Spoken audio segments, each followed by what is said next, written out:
Eskimo ಜನಾಂಗದ ಬೇಟೆಗಾರರು ತೋಳಗಳನ್ನು ಬೇಟೆಯಾಡುವುದರಲ್ಲಿ ವಿಶೇಷವಿದೆ. ಅವರು ತೋಳಗಳನ್ನು ಬೇಟೆಯಾಡಲು ಹೋಗುವುದಿಲ್ಲ, ತೋಳಗಳೇ ಅವರ ಬಳಿ ಬಂದು ಬೇಟೆಗೆ ಬಲಿಯಾಗುತ್ತವೆ. ಹೇಗೆ ಗೊತ್ತೇ? ಅವರು ಎರಡು ಕಡೆ ಚೂಪಾದ ಉದ್ದನೆಯ ಚಾಕುವನ್ನು ತೆಗೆದುಕೊಳ್ಳುತ್ತಾರೆ. ಅದರ ಮೇಲೆ ಕುರಿಯದ್ದು ಮೇಕೆಯದ್ದು ರಕ್ತವನ್ನು ಚೆನ್ನಾಗಿ ಸವರುತ್ತಾರೆ. ಕೆಲವೇ ಕ್ಷಣದಲ್ಲಿ ಚಾಕುವಿಗೆ ಲೇಪಿಸಿರುವ ರಕ್ತ ಹೆಪ್ಪುಗಟ್ಟಿ ಗಟ್ಟಿಯಾಗುತ್ತದೆ. ಆ ನಂತರ ಚಾಕುವನ್ನು ತಮ್ಮ ಗುಡಾರದ ಮುಂದೆ ನೆಡುತ್ತಾರೆ. ರಕ್ತದ ವಾಸನೆ ಮೂಗಿಗೆ ಬಿದ್ದ ತಕ್ಷಣ ತೋಳ ರಕ್ತವನ್ನು ಹುಡುಕಿಕೊಂಡು ಬರುತ್ತದೆ.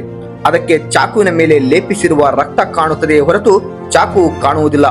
ಅದು ಆನಂದವಾಗಿ ರಕ್ತವನ್ನು ನೆಕ್ಕಲಾರಂಭಿಸುತ್ತದೆ. ಉಚಿತವಾಗಿ ಸಿಕ್ಕ ರಕ್ತ ಅದರ ನಾಲಿಗೆಗೆ ಬಹಳ ರುಚಿಸುತ್ತದೆ. ಅದು ನೆಕ್ಕುತ್ತಲೇ ಹೋಗುತ್ತದೆ. ಕೊಂಚ ಹೊತ್ತಿನಲ್ಲಿ ಚಾಕುವಿಗೆ ಲೇಪಿಸಿದ ರಕ್ತವೆಲ್ಲ ಕರಗಿ ಹೋಗುತ್ತದೆ. ಆದರೂ ತೋಳ ನೆಕ್ಕುವುದನ್ನು ಬಿಡುವುದಿಲ್ಲ. ಆಗ ಚೂಪಾದ ಚಾಕುವಿನಿಂದ ತೋಳದ ನಾಲಿಗೆ ಗಾಯಗೊಳ್ಳುತ್ತದೆ. ರಕ್ತ ಸೋರುವುದಕ್ಕೆ ಆರಂಭವಾಗುತ್ತದೆ. ಆದರೆ ತೋಳಕ್ಕೆ ನಾನು ನನ್ನದೇ ರಕ್ತವನ್ನು ನೆಕ್ಕುತ್ತಿದ್ದೇನೆ, ಕುಡಿಯುತ್ತಿದ್ದೇನೆ ಎನ್ನುವ ಅರಿವಾಗುವುದಿಲ್ಲ. ನಾಲಿಗೆಯಿಂದ ಹೆಚ್ಚು ಹೆಚ್ಚು ರಕ್ತ ಸೋರುತ್ತಲೇ ಹೋಗುವುದರಿಂದ ತೋಳ ಪ್ರಜ್ಞೆ ತಪ್ಪಿ ಬೀಳುತ್ತದೆ. ಬೇಟೆಗಾರನಿಗೆ ತಾನೇ ಬಲಿಯಾಗುತ್ತದೆ. ಕುಡುಕರು, ಗುಟ್ಕಾ ಹಾಕುವವರು, ಸಿಗರೇಟ್ ಸೇದುವವರು ಈ ತೋಳದಂತೆಯೇ ಬಲಿಯಾಗುತ್ತಾರೆ. ಹೇಗೆ ಗೊತ್ತಾ? ಮೊದಮೊದಲು ಆ ದುಚ್ಚಟದ ವಸ್ತುಗಳಿಂದ ಏನೋ ಒಂದು ಬಗೆಯ ಆನಂದ ಸಿಕ್ಕ ಭ್ರಮೆ ಉಂಟಾಗುತ್ತದೆ.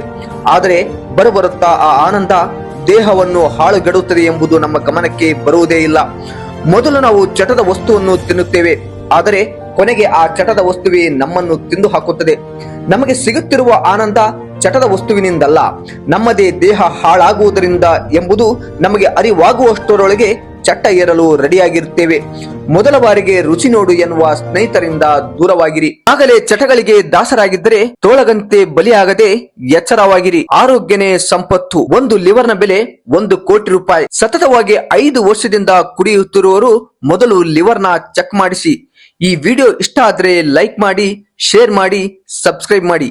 ಜೈ ಹಿಂದ್, ಜೈ ಕರ್ನಾಟಕ.